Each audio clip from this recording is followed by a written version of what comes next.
Assalamualaikum warahmatullahi wabarakatuh. Bismillahirrahmanirrahim. Kaum muslimin muslimat rahimakumullah.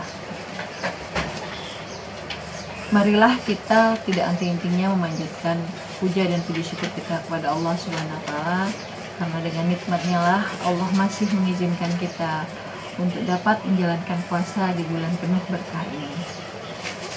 Salawat serta salam tak lupa kiranya kita junjung kepada Nabi besar Muhammad SAW, agar kelak di yaumul hisab nanti kita mendapatkan syafaat dari beliau.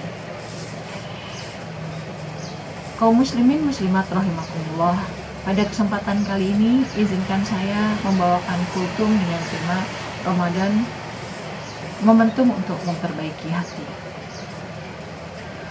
Rasulullah Shallallahu Alaihi Wasallam dari An-Nu'man bin Bashir radhiyallahu anhu bersabda, "Ala wa inna fil jasad mudghah, idza salahat salahal jasad kulluh, wa idza fasadat fasadal jasad kulluh, illa wahyal qalbu." Artinya, ingatlah bahwa di dalam jasad itu ada segumpal daging. Jika ia baik, maka baiklah seluruh jasad. Jika ia rusak, maka rusaklah seluruh jasad. Ketahuilah bahwa ia adalah hati atau jantung. Kolbu secara fisik adalah jantung, tetapi kolbu secara maknawi adalah hati. Hati di sini tidak bersifat fisik, tetapi hati di sini dimaksudkan sebagai bagian dari manusia untuk mengenal Allah Subhanahu wa taala. Hati inilah yang mendorong manusia untuk berbuat baik atau buruk.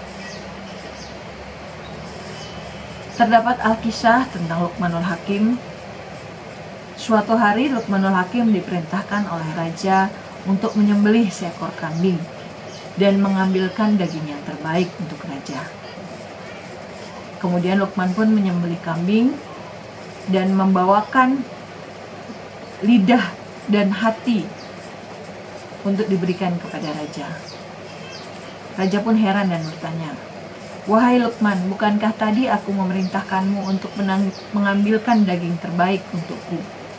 Luqman pun kemudian menjawab, "Wahai Raja, tidak ada daging yang terbaik dari makhluk kecuali lidah dan hati." Keesokan harinya Raja kembali menyuruh Luqman menyembelih kambing dan menyuruhnya membuang daging yang paling buruk.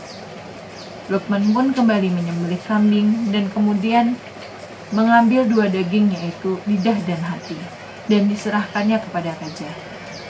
Raja pun heran dan marah.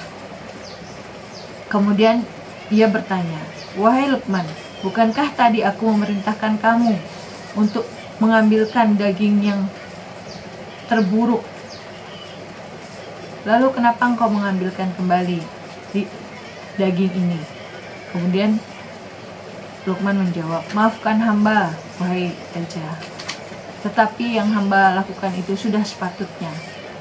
Karena Islam mengajarkan bahwa tidak ada daging yang terbaik kecuali lidah dan hati jika dibuat untuk kebaikan. Dan tidak ada daging yang terburuk kecuali lidah dan hati apabila dibuat untuk buat keburukan." Dari sedikit kisah tadi dapat kita pahami bahwa hati memiliki peran yang vital bagi manusia untuk melakukan suatu perkara. Sebenarnya setan maupun malaikat itu hanya membisikkan kebaikan atau keburukan. Namun hati jugalah yang menentukan yang mana yang baik, yang mana yang buruk. Oleh karena itu, menjaga hati adalah wajib, lebih wajib daripada menjaga anggota tubuh yang lain. Namun sekarang sangat disayangkan, kebanyakan orang itu hanya memperhatikan penampilan saja, penampilan fisik. Banyak yang tidak percaya diri terhadap fisiknya, yang kulitnya kurang putih, yang pendek, yang gemuk. Tetapi ia kurang memperhatikan bagaimana keadaan hatinya sendiri. Kaum muslimin muslimat rahimakumullah, ketahuilah kedudukan hati di hadapan Allah sangatlah penting. Rasulullah Shallallahu Alaihi Wasallam bersabda, "Innallaha la yanzuru ila suwarikum wa amwalikum, walakinna yanzuru ila qulubikum wa a'malikum."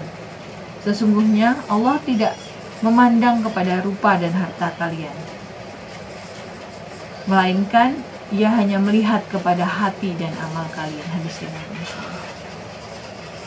Kaum muslimin muslimat rahimakumullah, marilah pada bulan Ramadan, bulan yang penuh berkah ini, kita jadikan bulan ini momentum untuk memperbaiki hati kita. Caranya dengan senantiasa mendekatkan diri kepada Allah, menjalankan perintahnya dan menjauhi larangannya. Karena dengan terus berusaha untuk mendekatkan diri kepada Allah, maka kita akan dapat semakin dekat kepada Allah. Allah berfirman dalam sebuah hadis qudsi, siapa yang mendekat kepadaku sejengkal, aku mendekat kepadanya sehasta. Dan siapa yang mendekat sehasta, aku akan mendekat kepadanya sedekat. Dan siapa yang datang kepadaku dengan berjalan, aku akan datang menyambutnya dengan berlari. Demikian yang dapat saya sampaikan, kurang lebihnya saya mohon maaf. Usikum wa nafsi bitaqwallah. Wassalamualaikum warahmatullahi wabarakatuh.